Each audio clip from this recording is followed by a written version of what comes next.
നമസ്കാരം, ഓപ്പൺ ന്യൂസിലേക്ക് സ്വാഗതം. ഇന്നത്തെ പ്രധാന വാർത്തകളിലേക്ക്. കാട്ടുതേനീച്ചയുടെ ആക്രമണത്തിൽ കൊളക്കാട് സ്വദേശിക്ക് ഗുരുതര പരിക്ക്. ജോയി പുനശ്ശേരിക്കാണ് തേനീച്ചയുടെ കുത്തേറ്റത്. ഇരിട്ടി സ്വകാര്യ ആശുപത്രിയിൽ തീവ്രപരിചരണ വിഭാഗത്തിൽ പ്രവേശിപ്പിച്ചു. കോഴിക്കോട് മാളിക്കടവിൽ ഒരുമിച്ച് ജീവിക്കാമെന്ന് പറഞ്ഞ് വിളിച്ചു വരുത്തി 26-കാരിയെ കൊലപ്പെടുത്തിയ കേസിലെ പ്രതി വൈശാഖനെ 5 ദിവസം പോലീസ് കസ്റ്റഡിയിൽ വിട്ടു. പത്തനംതിട്ട ടിഞ്ചു മൈക്കിൾ കൊലക്കേസിൽ പ്രതി കുറ്റക്കാരൻ. ശിക്ഷാവിധി ശനിയാഴ്ച. അജിത് ദാദ അമർ രഹേ, മുദ്രാവാക്യങ്ങളിൽ വിതുമ്പി ബാരാമതി. അമർ പവാറിന് ഔദ്യോഗിക ബഹുമതികളോടെ വിട നൽകി രാജ്യം. പന്തളത്ത് പ്രവാസിയുടെ വീട്ടിൽ വൻ കവർച്ച. മോഷ്ടിച്ചത് 50 പവൻ സ്വർണ്ണാഭരണങ്ങൾ. ആ വാക്കു പാലിക്കുകയാണ്. വയനാട് ദുരന്തബാധിതർക്കായുള്ള ടൗൺഷിപ്പിലെ ആദ്യ ബാച്ച് വീടുകൾ ഫെബ്രുവരി 3-ാം വാരം കൈമാറുമെന്ന് ധനമന്ത്രി. പെട്രോൾ വിടാം, ഇനി ഇലക്ട്രിക്കിലേക്ക് മാറാം. ഇലക്ട്രിക്കിലേക്ക് മാറാൻ 40,000 ബോണസ്, പലിശ ഇളവ് വേറെയും. MC road 4 വരിയാകുന്നു. ഗതാഗത കുരുക്കൊഴിവാക്കാൻ 6 ബൈപ്പാസുകളും വരുന്നു. കൊച്ചിൻ ക്യാൻസർ റിസർച്ച് സെന്റർ കെട്ടിടം പ്രവർത്തന സജ്ജം. മുഖ്യമന്ത്രി പിണറായി വിജയൻ ഫെബ്രുവരി 9-ന് ഉദ്ഘാടനം ചെയ്യും. ബംഗാളിൽ വീണ്ടും നിപ്പ. ഏഷ്യൻ രാജ്യങ്ങളിൽ ജാഗ്രതാ നിർദ്ദേശം. കേരളവും സൂക്ഷിക്കണം. മലപ്പുറം വഴിക്കടവിൽ വൻ ലഹരിവേട്ട. 40 ഗ്രാം MDMA-യുമായി യുവാവ് അറസ്റ്റിൽ. കാർഷിക മേഖലയ്ക്ക് പ്രത്യേക ഊന്നൽ. യുവതലമുറയെ കൃഷിയിലേക്ക് ആകർഷിക്കാനുള്ള പദ്ധതികളുമായി സർക്കാർ.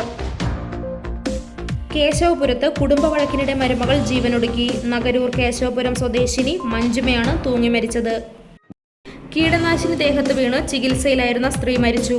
കുറുപുഴ കിഴക്കുംകര സ്വദേശി ഷിബിനയാണ് മരിച്ചത്. കൈക്കുഞ്ഞും അമ്മയും നോക്കി നിൽക്കെ പോലീസ് ബലം പ്രയോഗിച്ച് യുവാവിനെ കാറിൽ നിന്ന് വലിച്ചിറക്കി കസ്റ്റഡിയിലെടുത്തു. പിന്നീട് വിട്ടയച്ചു.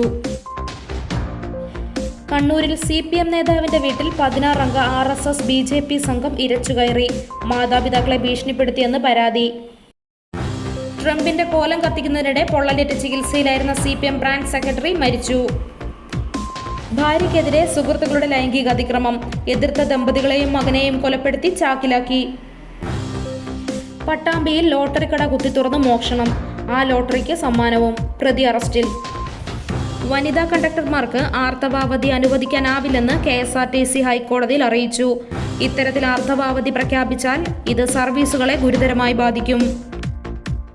പോസ്കോ കേസിൽ പ്രതിയായ കായിക അധ്യാപകനെതിരെ കൂടുതൽ പരാതികൾ.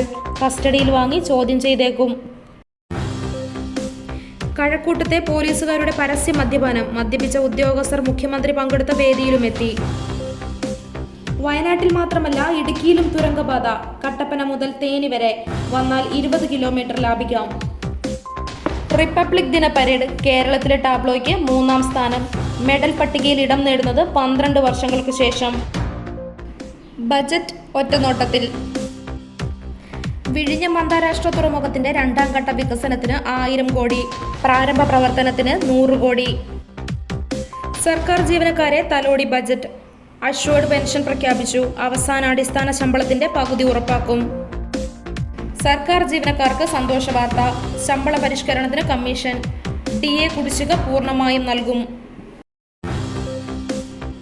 വിദ്യാഭ്യാസ മേഖലയ്ക്കായി സർക്കാർ ഇതുവരെ ചെലവഴിച്ചത് 8000 കോടി. അക്കാദമിക് രംഗത്ത് വമ്പൻ പ്രഖ്യാപനങ്ങളുമായി സർക്കാർ. കേരളത്തിൽ ലോഡ് ഷെഡിംഗ് ഇല്ലാതെ 10 വർഷം. KSEBക്ക് അനുവദിച്ചിരിക്കുന്നത് 1238 കോടി. പത്രപ്രവർത്തകർക്ക് ആശ്വാസം. പെൻഷൻ തുക 1500 രൂപ വർദ്ധിപ്പിച്ചു.